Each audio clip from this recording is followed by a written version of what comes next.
কোনো দলিল নেই। ভালো করে শুনুন, আমি চ্যালেঞ্জের সাথে বলছি, মামা থাকতে কি কানা মামা নিবেন? হ্যাঁ, তাহলে পানি থাকতে ঢিলাকুলু কিসের? একটা প্রমাণ করেন। প্রথম কথা যে পানি আছে তারপরেও পাথর নিয়েছেন নবী সাল্লাল্লাহু আলাইহি ওয়াসাল্লাম, কখনো দেখাইতে পারবেন না। তো ইসলাম হচ্ছে আদবের দিন। আর লজ্জাস্থান হাত দিয়া মানুষের সামনে হাঁটাহাঁটি করা, চলাফেরা করা বেয়াদবি। আত্মাহারিক টিভি, ওহির আলোয় উদ্ভাসিত জীবনের জন্য। আমার প্রশ্ন হচ্ছে যে কিছু ভাইয়েরা পেশাব করার পরে 40 কদম ওই যে কুলুপ নিয়ে হাঁটাহাঁটি করে, ঢিলা নিয়ে হাঁটাহাঁটি করে, সম্পর্কে আপনার মত কি?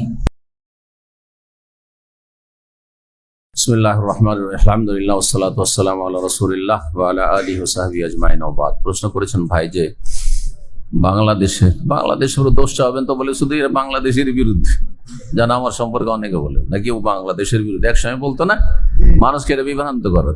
এটা এই রোগ বাংলাদেশও আছে, যে রোগের কথা বললেন ইন্ডিয়াতেও আছে, পাকিস্তানেও আছে, আফগানিস্তানেও আছে, যেসব বিদাতিদের সবগুলো দেশ আছে, বুঝতে পারছেন না, আরব দেশ ছাড়া।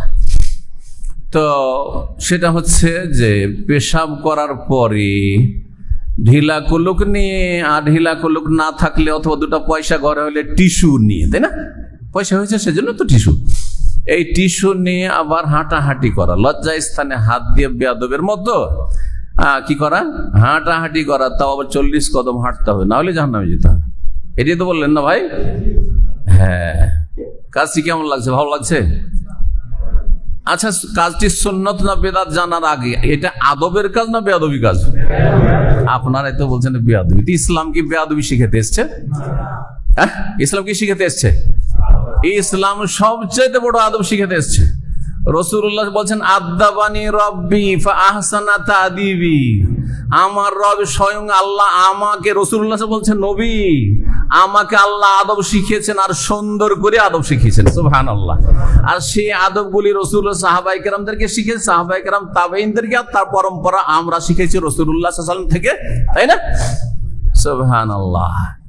তো ইসলাম হচ্ছে আদবের দিন। আর লজ্জা স্থান হাত দিয়া মানুষের সামনে হাঁটাহাঁটি করা, চলাফেরা করা বেয়াদবি, এতেই তো নাজায়েজ হয়ে যায়। তারপরে দেখতে হবে যে রাসূলুল্লাহ সাল্লাল্লাহু আলাইহি ওয়াসাল্লাম জীবনে এরকম করেছেন। হ্যাঁ, একটা প্রমাণ করেন। প্রথম কথা যে পানি আছে তারপরেও পাথর নিয়েছেন নবী সাল্লাল্লাহু আলাইহি ওয়াসাল্লাম, কখনো দেখাইতে পারবেন না। এটাও মনে রাখেন, কারণ এই ক্ষেত্রে অনেক আলেমরা আমাদের দেশে ভুল ধারণা মনে করে যে না, পানি থাকলেও আগে ঢেলা দিয়ে সাফ করেন আর তারপরে পানি ব্যবহার, দুটো জমা করা, এর একটিও দলিল দিতে পারবেন না। শুধু কোবাবাসী সম্পর্কে যে বলা হয়েছে সেটাও জয়ীফ, সহিহ না, অথেন্টিক একটিও না। তাহলে দুটো জমা করাও বিদআত। তাহলে পানি থাকতে পানি দিয়ে বেশি পরিষ্কার হবে না ঢিলাগুলোকে বেশি পরিষ্কার হবে? তাহলে পানি থাকতে, হ্যাঁ, মামা থাকতে কি কানা মামা নিবেন? হ্যাঁ, তাহলে পানি থাকতে ঢিলাকুলু কিসের? হ্যাঁ, একটা কথা বলি এখানে, আজকাল অনেকে কাপড় ধরেন, ওই আন্ডার প্যান্ট অথবা পায়জামা ভিজে যাবে সেই জন্য টিস্যু ব্যবহার করছেন, সেটা আলাদা কথা। যে আমার পায়জামা কাপড়টা যেন ভিজে না যায় সেটা ভিন্ন বিষয়। কিন্তু লজ্জা স্থান মুছার জন্য পেশাব মুছতে হবে টিস্যু দিয়ে বা ঢেলা দিয়ে, তারপরে পানি ব্যবহার করতে হবে, এই দুটো জমা করা, এইটাও বেদাত। কোনো দলিল নেই। ভালো করে শুনুন, আমি চ্যালেঞ্জের সাথে বলছি। 2 নম্বর কথা, যদি ঢিলাগুলোকে ব্যবহার করতে হয় তো আদব হচ্ছে যে সেখানে বসে পানি নেই, তাহলে কি করবেন? ঢিলাকুলুক বা টিস্যু ব্যবহার করবেন। তাহলে সেটা সেখানে বসেই করতে হবে, এই নয় যে সেটা ধরে হেঁটে বেড়াবেন মানুষের সামনে, আর তাও 40 কদম। এগুলো বেদাত, বুঝতে পারছেন না? এরকম বেদাতি কাজ করবেন না। সেটা যেই করুক, তবলিগ জামাত করুক আর জামাত ইসলামী করুক আর আহলে হাদিস করুক, আহলে হাদিস করলে বেদাত হবে না?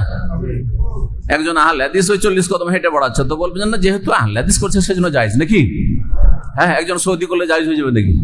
ভাই, জায়েজ হবে না, কারোর জন্য জায়েজ। ইসলামের বিধান সবার জন্য এক, আল্লাহ বুঝার তৌফিক।